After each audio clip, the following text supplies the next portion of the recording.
Which of your defenders would be the best hockey player? Hard to say. That I can't answer for you. Probably Jeffrey Simmons on skates would be pretty nasty, I bet, though. We don't have anybody from the north. They're all from the south, so I don't think any of those guys have ever even... I don't even think I could have a hockey conversation with any of them. I wouldn't bet against Abram, though. Abram would kill somebody if he had on ice. I'm sorry, go ahead. So, Coach, obviously washing away the disappointment of last weekend, what do you see on film that perhaps you can clean up this week? Yeah, I mean, it's kind of hard to talk to you guys sometimes on Wednesday about the game from last Saturday because I put it behind me, a long time ago. It was a lot more fun when we were talking about a win. Certainly it wasn't our best effort. We need to do better.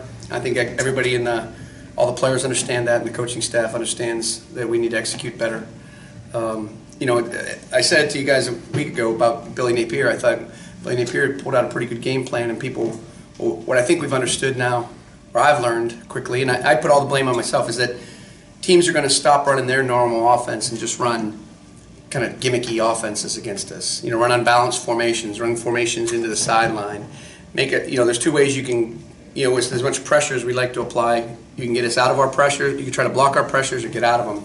And for the last 2 weeks, teams have chosen to make us get out of them, by doing different unique formations, kind of unorthodox formations. So we took a new approach this week. We know Coach Mullen uses a lot of those formations and has a unique style. And whether they're in somebody's plan or not, whether we watch them on the film, we spent a lot of time against the things not only that they do, but the things that have hurt us over the last couple of weeks. So hopefully we'll be improved in all those scenarios this week. You got a lot of defensive players that played against the Dan Mullen offense for 2 and 3 years in practice. How much of an advantage is that for you guys? I suppose that's a good advantage. I mean, yeah. I mean, I think that the players, and not only that, but Coach Baker and Coach Buckley have been great this week. Obviously the fact that they've gone against this day in, day out, week in, week out for the past couple of years. They know some things with regard to protections, how we might attack a defense like ours, and they've been very valuable. All the players and the coaches that were on the previous staff have been valuable in preparing for this week's game. What about Coach Baker and Buckley in helping the offense know what may be coming defensively from Florida? Yep, I think that's happened a lot, and I think, probably the thing that's most impressive to me this week, I think, there's the old saying, you learn more in a loss than you do in a victory. Not just the lessons from the game that you correct, but about people. And I think our players really came out on Sunday and Tuesday and Wednesday, and we probably had our 3 best practices of the year.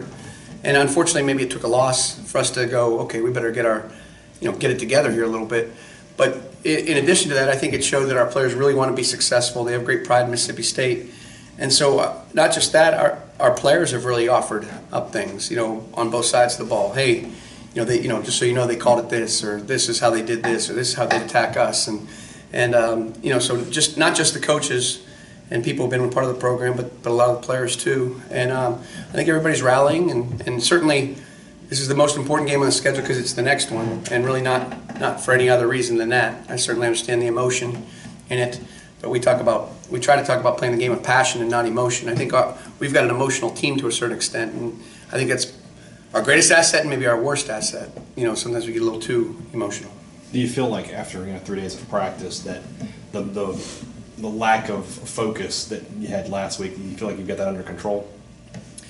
Yeah. Yesterday was as focused and locked in a practice as we had all year. It really was. I mean, there wasn't a lot of yelling, screaming. It was really business. And today, for the most part, was the same way. We had to get on a little bit at the end. I think when you're 18 to 22 years old, sometimes it's hard to stay locked in for extended periods of time, and being on the road last week and being in a hostile environment like that. I think we played 60 snaps last week, and probably 50 of them on defense were really pretty good. As a matter of fact, 8 to 10 of them were really, really low bad, and sometimes it was just an individual just making a huge mistake that cost us a big chunk play or something along those lines. So yeah, I think we rallied back this week. We'll find out. When you went back and watched the film, what did you see in that allowed Benny Snell to run for 165 or how many ever yards he had? Oh yeah. First of all, he's a good player. Second, their offensive line's good. They did a good job. Again, it's sort of what I said. I mean, they had some out of some unusual formations, whether it be unbalanced or FSL. They blocked us at times. I mean, I'll bet a lot of that yardage, came at the end of the game too. When it was 14-7, I thought that it was a pretty spirited effort. And then after the Fitz interception, they got the one-play drive for a touchdown.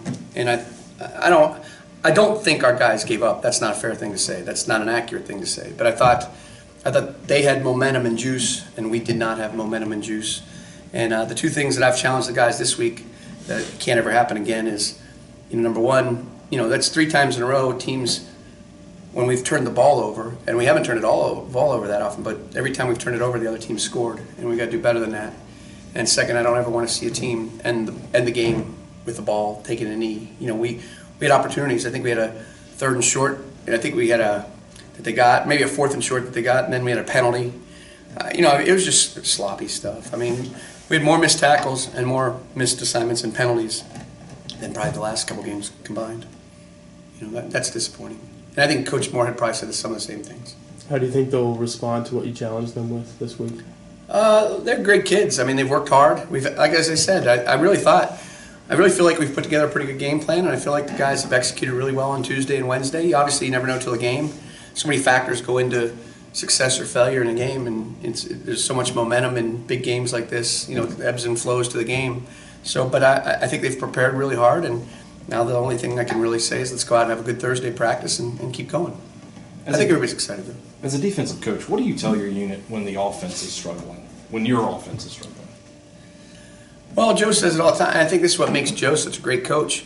He's obviously more to the offensive side, and but I don't think he cares if we win 52-49 or 7-6. There's no ego involved, and I think all of us on this staff are pulling in the same direction, and all we want to do is score one more point than our opponent. And I guess what I say is there's a difference between playing well and playing winning football. I mean, I've lost games 7-6 where the defense didn't come up with a stop when they needed. And I've also won games 49-45 or something like that where you go, boy, the defense wasn't very good today, but the defense made plays when they had to. And to me, that's the thing I say. There's a big difference between playing well and playing winning football. And the object is to play winning football. And I think everybody on our staff feels that way. The thing I'm so impressed with the culture that coaches create is there's no egos. If Fitz is having a rough day, it's Gary Green and Jeffrey got to step up. If Gary Green and Jeffrey are having a rough day, we know the offense is going to step up. And there's never been any. I don't feel like there was this week either. I don't think there's any finger pointing, this, that, or the other thing. I mean, I think certainly Joe and the offensive staff know the things they need to correct, and we acknowledge and recognize the things that we need to correct.